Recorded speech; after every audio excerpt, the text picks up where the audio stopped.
What's up, everybody? Welcome back to the Athletics North Rundown, where we break down the last few days in the world of athletics, including Sha'Carri Richardson basically doing Sha'Carri Richardson things.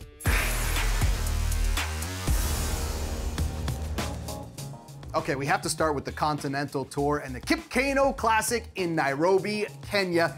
And we're gonna kick it off with the red-hot Aaron Brown.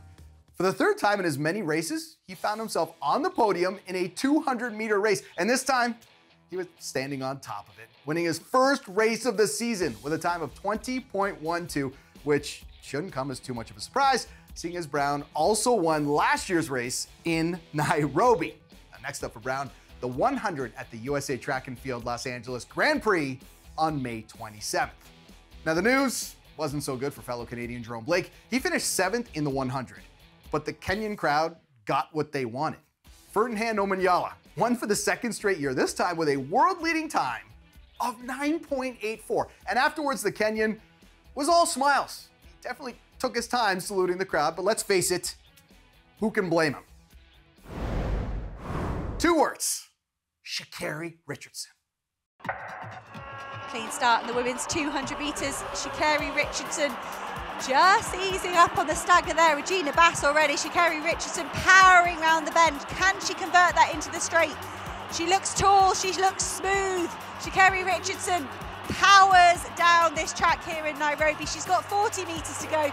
She celebrates, arms aloft, punches down as well. 22.08 from Sha'Carri Richardson. All right, let me get this straight. It was basically a 100-meter sprint followed by a 40-meter walk. And Richardson still set a meet record. Is there anything she can't do? But it does beg the question, just what kind of time would she have put up if she didn't start celebrating so early? And this win also came with a little bit of controversy. Remember, going into Kenya, Richardson had claimed publicly that she was, quote, kicked out of the 100 and was forced to race in the 200. But after Shelly-Ann Fraser-Pryce had to withdraw, promoters said they talked to Richardson about possibly jumping into the 100. Or did they? In Botswana and also here in Kenya, I knew I had to do my best with the performance that I was allowed to run in, despite what others may have got on social media and said. No one asked me to run 100. Something tells me this story isn't going anywhere. And wrapping up Kenya, Canadian Ethan Katzberg, who was coming off a personal best, season world-leading 78.41 meter hammer throw, placed second with a throw of 76.38 on his 4th of 6 attempts. Okay, I don't know about you, but I absolutely love watching records get broken, especially when they get smashed. Jamaican triple jumper Jaden Hibbert of Arkansas did just that at the SEC Championships in Baton Rouge. His second jump measured 17.87 meters, which is a new under 20 record. That's right, I forgot to mention, he's only 18 years old, and he broke the record by 37 centimeters. He also just happened to break a record that had stood for 38 years, and at the same time, shattered the 41-year-old college record.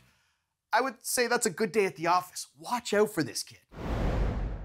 And I absolutely cannot leave without showing you this. It happened at the Southeast Asian Games in the women's 5,000 meter race.